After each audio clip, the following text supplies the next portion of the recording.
Straight ahead on CCX News, the first day of fall that feels more like the middle of summer. Plus, the head of Osseo area schools announces plans to retire. But first, a plan to transform a former bridal store that impacts two cities and has led to some neighborhood concerns. CCX News starts right now. Hello everyone, and thanks for joining us. New Hope could get a new state-of-the-art car wash, gas station, and convenience store. That is if all goes as planned. As Sonia Goins reports, some residents in neighboring Crystal have concerns. This project is certainly located in one of the city's priority redevelopment areas. This bridal and tuxedo shop at 7200 Bass Lake Road is where developer Robbins Property 1 wants to build a gas station, car wash, and convenience store. Robbins already owns 3 similar businesses in the Twin Cities, including this VIP gas station and car wash in Plymouth. Anytime that we can take a marginalized commercial property along the Bass Lake corridor and see some redevelopment, it's definitely a stated goal within the city's comprehensive plan. There are some unique environmentally friendly attributes to the plan. The gas station canopy will consist of solar panels, and the car wash will be the first in the state to use a high-tech system to collect all the rainwater that falls on the site. It's designed to gather 100% of the rain that falls on the entire site, store it in underground tanks, and then actually use that water for the car wash, and then recollect that water that was used and recycle it and use it again in the car wash. This project is also unique because it borders 2 cities. It's kind of like a jigsaw puzzle. Crystal on this side and New Hope on this side. However, some Crystal residents are concerned over traffic, noise, and crime. I really don't think it's a good idea. Stacy T. Jones lives down the street from the proposed project. People are definitely going to drive down this road. They're going to either try to get to West Broadway quicker or Winnetka. Meanwhile, Crystal City leaders say they want to work with New Hope to make sure their residents' worries are being addressed. I'm a proponent of business, and I want the Bass Lake corridor to be improved with new businesses, but I also want to recognize the fact that we have residents that live in the area and they need to have a good quality of life too. In New Hope, Sonia Goins, CCX News. The New Hope City Council is expected to vote on the project at its meeting coming up on Monday. As the city of Robbinsdale works on a policy for police body cameras, a member of the city's Human Rights Commission hopes to learn from Minneapolis, where an audit showed many officers there failed to turn on the cameras. It's a very timely cue for us as to how we can move forward and do this well. Tamara Falk says Robbinsdale has an opportunity to avoid weaknesses discovered in the Minneapolis policy. It's why the city is taking public input before body cameras are deployed next year. And that could include a direction on when a camera should be on or off and what should be left up to an officer's discretion. There are some areas in our policy that are either mandated by state law or leaves little discretion for a police agency to change. However, other segments of the policy there is flexibility and some discretion can be used to change certain provisions of the policy. And the city hopes to get more input on the proposed policy at its October 3rd council meeting. A former Champlain Park High School soccer coach convicted of sexually assaulting a 13-year-old boy has begun her sentence, one that will not include jail time. Rebecca Noonan was sentenced to 10 years of supervised probation after admitting to having sex with the boy at his home. The sentence also includes the opportunity to have the felony conviction wiped off her record if she meets all the terms of her probation. Those requirements include no contact with the boy and no drugs or alcohol. Election Day is November 7th, but voting has already begun in school and city elections in Golden Valley. 2 seats on the city council there are on the ballot, and you can vote now through November 6th at City Hall. All other local races in the CCX area are school boards or school levy questions. In the Wayzata and Brooklyn Center school districts, you can vote early at school administration offices, and in the Anoka-Hennepin district, you can vote early at the Anoka County Elections Office. Osseo School Superintendent Kate Maguire will retire at the end of the school year. Maguire made the announcement this week after 33 years of work at Osseo area schools. Maguire has served as the district superintendent since 2010. Maguire started her career as a social studies teacher in the mid-1980s. Since then, she's served in many different roles, including principal, assistant superintendent, and director of curriculum. Maguire's last day will be on June 30th. Well, there is another weekend road closure to watch out for on I-94 this weekend. Starting at 10 tonight, Friday night, a section of 94 eastbound from Shingle Creek Parkway to where I-94 joins Highway 252 will be closed until Monday for paving. It's part of a project that started 6 months ago to fix a heavily traveled section of I-94. MnDOT says it's the last major closure of this big project.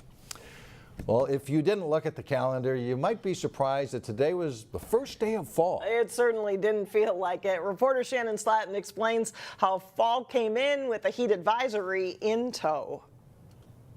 Well, the leaves have come to turn in. When the calendar rolls over to fall, we know it by the leaves changing colors on the trees and the pumpkins ripening in the fields. But while it may look like fall, it certainly doesn't feel that way today. Summer in the city, back of my neck getting dirt and gritty. Stinks.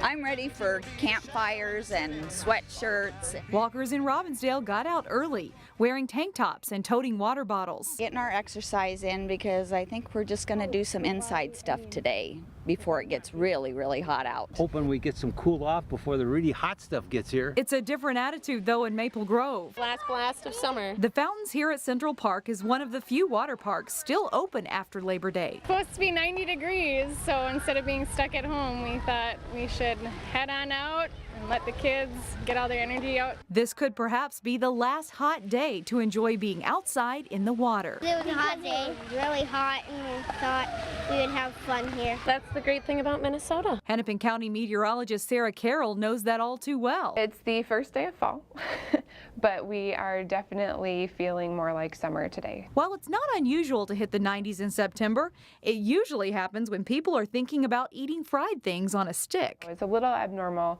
to start seeing that now all of a sudden pop up, especially since it's not State Fair anymore. But Carol says today's weather will not be record-setting. Pretty rare for September for us to have a heat index that high.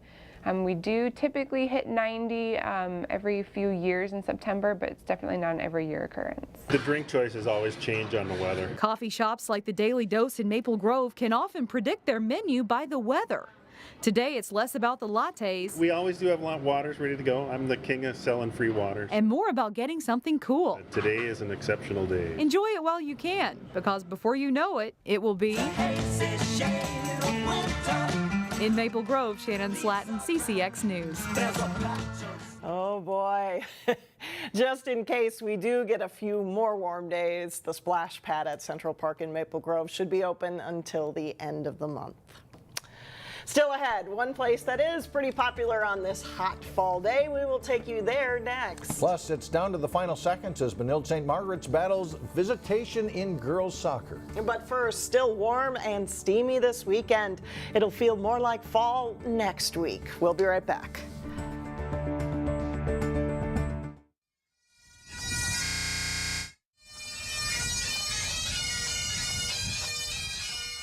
Get ready for Plymouth on Parade. Music, food, and marching bands will be the focus for the 19th annual event Saturday morning, and you're looking at scenes from last year's parade. One thing to keep in mind, this year the parade steps off 1 hour earlier than usual. It starts at 10:30 and runs down Plymouth Avenue from 34th to 37th Avenue. Mike and I will be there, so make sure you come by and say hello. 2 years ago, some local brewers had the idea of bringing a craft brewery to the northwest suburbs. Well, this weekend, they'll be celebrating that decision. We're guys from the northwest suburbs, so we kind of wanted to make beer where we live. So I'd say the gamble has paid off. The tap room has surprised us from day one as to how many people will come and visit with us and drink beer with us, even though we're kind of in the middle of nowhere. Well, the guys at Omni Brewing are celebrating 2 years in business with 3 days of activities, which includes food, live music, and live comedy. The party also involves the release of 4 new beers. They include a seasonal ale, a couple IPAs, including one called the Raspberry Milkshake IPA, plus the brewery's first sour beer.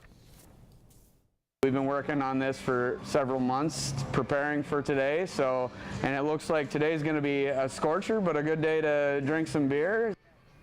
A limited amount of cupcakes made with the Raspberry Milkshake IPA are also available courtesy of Nadia Cakes. And for you runners out there, a 5K run through the neighborhood will begin Sunday at 11 a.m.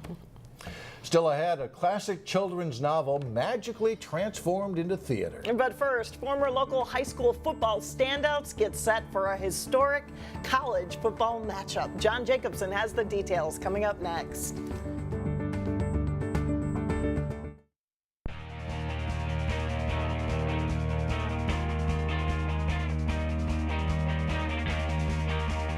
I'm John Jacobson with sports. It's as good of a rivalry as any in Minnesota college athletics. On Saturday, St. John's and St. Thomas renew their annual rivalry on the football field. And while that alone is enough for the teams and alumni, there's something unique about this year's game. Target Field will host the game between the Johnnies and the Tommies. It's the first ever football game played at the Minnesota Twins Stadium. It's technically a home game for St. Thomas, so there's a lot of purple on display around the stadium. We talked to a couple of local St. Thomas players today who realize this year's game is extra special, and they can't wait to play in it. It's a big opportunity for our team. I mean, we've never really played in front of this many fans before. It's about double from what we've seen, and you got to really learn how to handle our anxiety well for this, for sure. At the beginning of the game, it's going to be loud.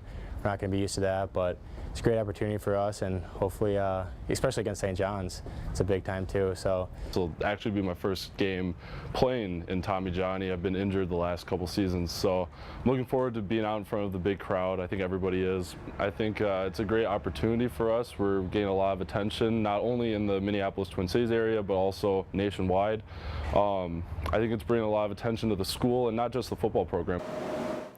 35,000 fans are expected for the game, which will shatter the record for attendance at a Division III football game. Kickoff at Target Field set for 1:10 p.m. Saturday. Here's a look at the schedule of games Friday night in high school football. Osseo plays at Champlin Park in a game you can watch live here on CCX. Kickoff at 7 o'clock with our pregame at approximately 7:53 p.m. In other games, Maple Grove is at Burnsville. Tocino Grace hosts Anoka, and Wayzata travels to Eden Prairie. Hopkins plays at Spring Lake Park. Armstrong goes to Forest Lake to play the Rangers. Cooper looks to stay unbeaten as the Hawks play at Bloomington Kennedy. Hart Center is home to face North St. Paul. Benilde St. Margaret's is home to play Chanhassen. Brooklyn Center hosts Concordia Academy. And a 9-man West Lutheran is playing Alden Conger at Mayer Lutheran High School. Saturday, it's Providence Academy at Minneapolis Henry. And Breck takes on North at noon in a game that was rescheduled from Friday. In soccer, 2 local teams that don't play each other very often in any sport met up Thursday. It was the Cooper boys paying a visit to Brooklyn Center. And Brooklyn Center's Mara Ayala intercepts the pass, volleys it ahead, and Laura Munoz angles it past the keeper and in. The Centaurs grab the lead 4.5 minutes in. 10 minutes later, Munoz with a free kick angles it perfectly past the wall and into the top corner for a goal. And Brooklyn Center goes up 2-0. Both teams get plenty of scoring chances. Centaur's goalkeeper, Ajay Ramrup, makes a great foot save on a point-blank chance. At the other end, Simeon Dawson gets a close-in try, but Cooper's Matthew Wood dives out here for the save, and it's still 2-0 at the half. Ramrup makes one last big save late in the match, denying Jafar Abdulrahman of Cooper. The Centaurs tack on a late goal, and they beat Cooper by a final score of 3-0. Also in boys soccer, Providence Academy hosting Minnehaha. Final seconds of the first half, nice through ball. Minnehaha's Mario Hayek, but Sam Young with a huge save there. The rebound try wide, and it's scoreless at halftime. Late second half, still no score. A nice crossing pass here. Liam Donahue will pop in the shot for a goal. The Lions are on the board. The Redhawks get a corner kick try with less than 10 seconds left in the game. Young comes down with it. Providence Academy wins this one 1-0.